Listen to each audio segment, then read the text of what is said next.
whatsoever. So that's out of the books. His chin has gotten tougher. All right, thanks a lot, Lennox. Larry Merchant. Vladimir Klitschko starts sluggishly, it seems, and then suddenly wakes up, begins throwing a bushel of jabs, and from there, it was strictly a matter of time.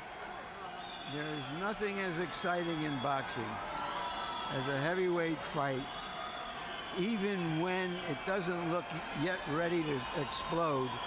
And when it does, you can still hear the noise in this arena.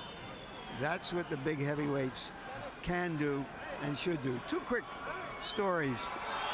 When he fought in Germany earlier, a round card girl met him before the fight and told him she was in love with him, and between rounds, this first round and the second round, she would give him a key to her house. Vladimir was abashed, so he went out and he knocked the guy out in the first round.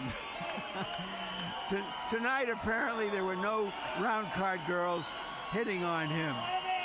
The other story is that he tells now is that when he was a boy, a relative came from abroad to the Soviet Union and gave him a bottle of Coca-Cola. He immediately opened it up, didn't drink it, but just sniffed it. He says, that's American air.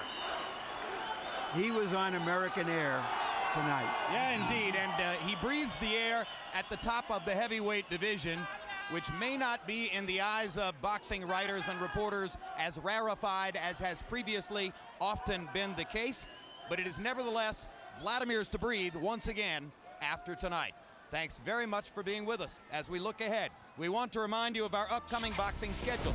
December 2, Winky Wright, one of boxing's best, squares off with former 147-pound champion Ike Quartey in a middleweight bout. Also that night, Jeff Lacey returns to the ring, taking on Vitaly Tsipko. 1 week later, middleweight champion Jermaine Taylor defends his title in his hometown of Little Rock, Arkansas. Taylor will face former 154-pound title holder Kasim Uma.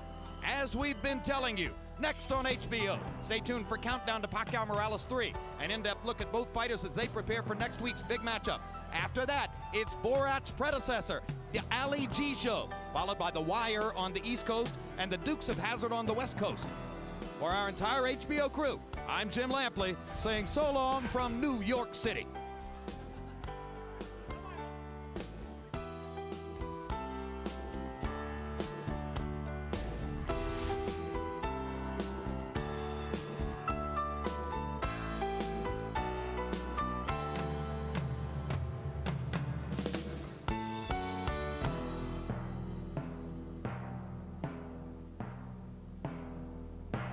This has been a presentation of HBO Sports.